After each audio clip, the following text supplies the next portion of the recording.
Hello, this is a review of the OXO Good Grips Potato Ricer. This is what you get out of the box, unopened, and it has an easy pull tab on the back that's supposed to help it get out easily, but you're still going to have to use wire snips or something to cut the cable tie around the base, or a good pair of scissors. Alright, it's opened, and now we use wire snips to cut the cable tie. Now the instructions it comes with is this little card that you see here, and this is actually enough for this.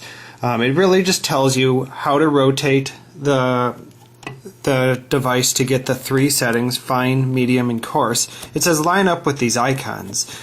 But by the way, I was looking for icons and I realized, see right here, see the big box?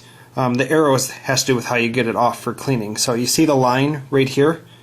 On the right here, the line is what you're lining up, and that's what makes the coarse setting. Then there's some other settings. There's a smaller box, and then there's the smallest box. So basically, what it's telling you to do is you can start rotating this side like this until the next setting. So this is the medium setting that we see here.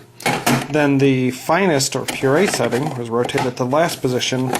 That's that setting. So I had just rotated the line around to the smallest dot.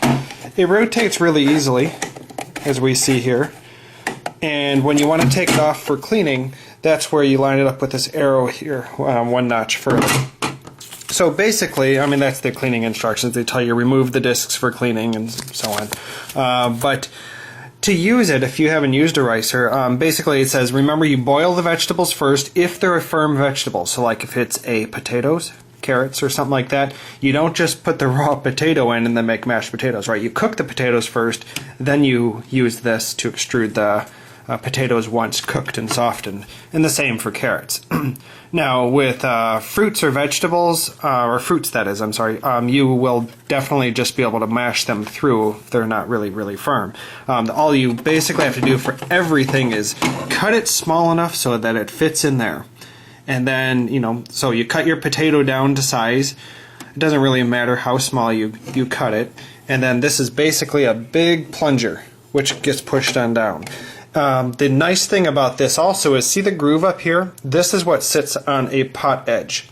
So you can easily press your, whether it's probably potatoes, making mashed potatoes with these or something like that, you can set it on the edge. You got a little bit of rubber grip here, so that it sits a little bit on there, but it's not going to lock onto the pot. So, but most of the time, remember, you're going to be squeezing these two together, and so pop it open, put the next in, and so on. So here's your instruction card. It's really small, really simple, but this is easy enough to save as well if I forget. And here it is with the front disc removed for cleaning. It doesn't pop right off. You line up with the arrows, then you wiggle it just a little bit and it'll come off. You don't have to use a lot of force, but it didn't just slide right off once you line it up. Remember, you line up with the arrow, but I still had to wriggle it back and forth and give a little bit of a pull, and then it came right off. So basically they're telling you remove this from here so that you can do your cleaning. This disc stays on. You won't be taking that one off. Take some potatoes and peel them, like so. And now we want to cut off any of the dark spots, or the eyes, that still remain.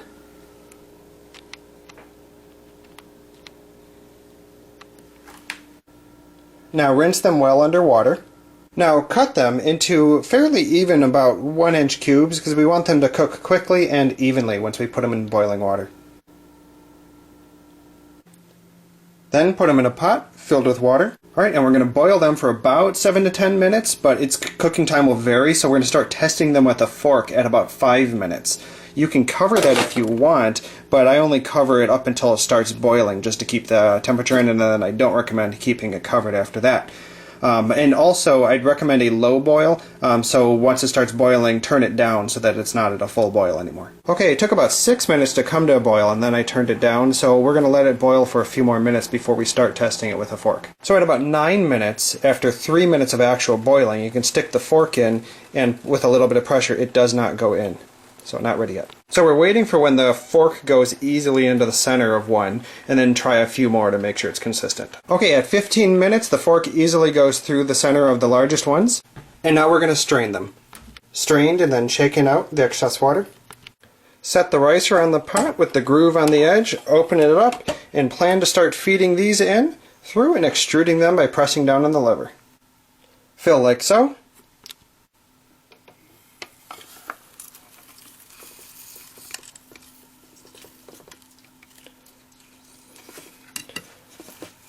And it takes some pressure if you do it one-handed, but once you start going, if you're not holding the camera, it should be easy enough to do with two hands, even more easily than that. Okay, repeat until you got it all mashed through the grate. Alright, and we're done with the rest of the potatoes. Fed them in here with the spoon. It actually squeezes pretty well. It's a little bit of pressure at first and then starts to extrude pretty easily. You'll want to scrape this off before you're done. And these are the 2 potatoes that I had. One thing that I would note is maybe you want a slightly deeper pot than I have here, because, you know, as much as the handle has, obviously if the pot isn't deep enough, it's just going to rest on it. But honestly, even that wasn't a problem. It was nice to just be able to set it down, but I didn't mind setting it like that as well. Alright, now we're going to start seasoning it and then flavoring it, but of course the amount we use will completely vary based on how much potatoes you have. About 2 tablespoons of butter for our potatoes, and about 2 tablespoons of cream cheese, add about 1/4 to 1/2 cup of milk to make it creamy. Then mix.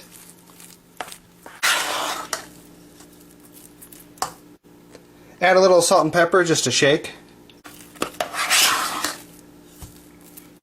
We needed to add more salt, so salt it to taste. And there we have it, creamy mashed potatoes.